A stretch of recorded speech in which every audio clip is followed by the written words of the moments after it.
നമുക്കൊപ്പം അർജുൻ പീതാംബരൻ എയിംസ് ആശുപത്രിക്ക് മുന്നിൽ നിന്ന് തുടരുന്നുണ്ട്. അർജുൻ, ഞാൻ നേരത്തെ നമ്മൾ സംസാരിച്ചു വന്നൊരു വിഷയം, ഒരു ചിത്രത്തെക്കുറിച്ചായിരുന്നു ഞാൻ പറഞ്ഞത്. അന്ന് 90-ാം വയസ്സിൽ അരവിന്ദ് കെജ്രിവാളിന്റെ വാക്ക് കേട്ട് അദ്ദേഹം പറഞ്ഞതുകൊണ്ട് മാത്രം ആ രോഗാവസ്ഥയിൽ കൂടി വോട്ട് ചെയ്യാൻ രാജ്യസഭയിലേക്ക് വന്നിരുന്നു. BJPക്കെതിരെ ഡൽഹി സർവീസ് ബില്ലിനെതിരെ വോട്ട് ചെയ്യാൻ വന്ന മൻമോഹൻ സിംഗ് വീൽ ചെയറിലിരിക്കുന്ന ആ ചിത്രം ഒരുപക്ഷെ നമ്മുടെ മനസ്സിലെല്ലാം ഉണ്ട്. അരവിന്ദ് കെജ്രിവാൾ എന്ന നേതാവും ആം ആദ്മി പാർട്ടിയും എന്നും കടപ്പെട്ടിരിക്കണം മൻമോഹൻ സിംഗിനോട്. ആര്യ, തീർച്ചയായിട്ടും വളരെ കൗതുകത്തോടു കൂടി തന്നെ ആ ചിത്രം നോക്കി നിന്ന ഓർമ്മ എനിക്ക് ഇപ്പോഴുമുണ്ട്. പണ്ട് ആ കാലത്ത് ഈ ഡൽഹിക്കെതിരെ ആ പ്രത്യേക ഓർഡിനൻസ് ബില്ല് കേന്ദ്ര സർക്കാർ കൊണ്ടുവന്നൊരു സമയത്ത് അരവിന്ദ് കെജ്രിവാൾ എല്ലാ പാർട്ടി ആസ്ഥാനങ്ങളും കയറി ഇറങ്ങി തനിക്ക് വേണ്ടി വോട്ട് ചെയ്യണം, തനിക്ക് പിന്തുണ നൽകണമെന്ന് പറഞ്ഞു നടന്നൊരു സമയമുണ്ടായിരുന്നു. കഴിഞ്ഞ വർഷമാണത്.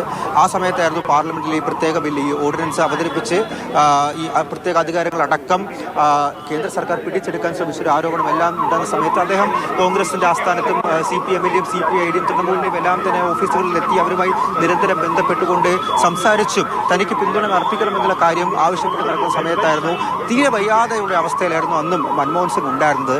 അന്ന് മൻമോഹൻ സിംഗിനോട് അദ്ദേഹം പ്രത്യേകമായി അഭ്യർത്ഥിച്ചു പാർലമെന്റിൽ എത്തണം, തനിക്ക് വേണ്ടി പിന്തുണ ഉയർത്തണം, തനിക്ക് വേണ്ടി വോട്ട് ചെയ്യണമെന്നുള്ള കാര്യം അദ്ദേഹം അഭ്യർത്ഥിച്ചു.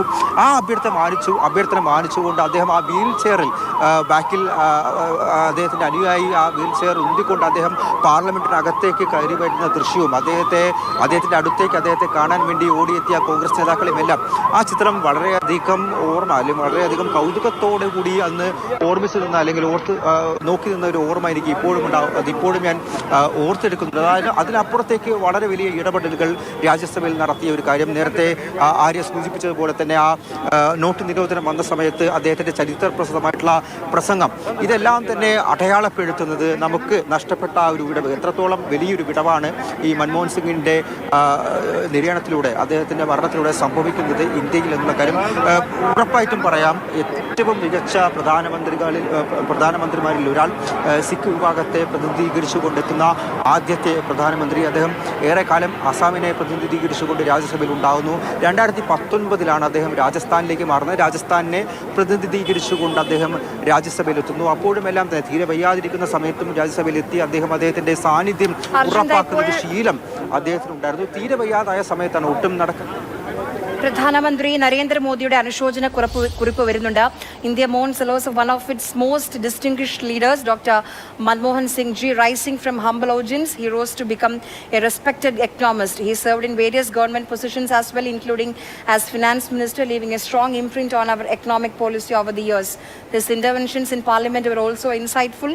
As our prime minister, he made extensive efforts to improve people's life. പ്രധാനമന്ത്രി നരേന്ദ്രമോദിയുടെ അനുശോചന കുറിപ്പ് വരികയാണ്. നിരവധി ചിത്രങ്ങൾ, ഇരുവരും ഒരുമിച്ചുള്ള ചിത്രങ്ങളൊക്കെ പങ്കുവെച്ചുകൊണ്ടാണ് അനുശോചന കുറിപ്പ്.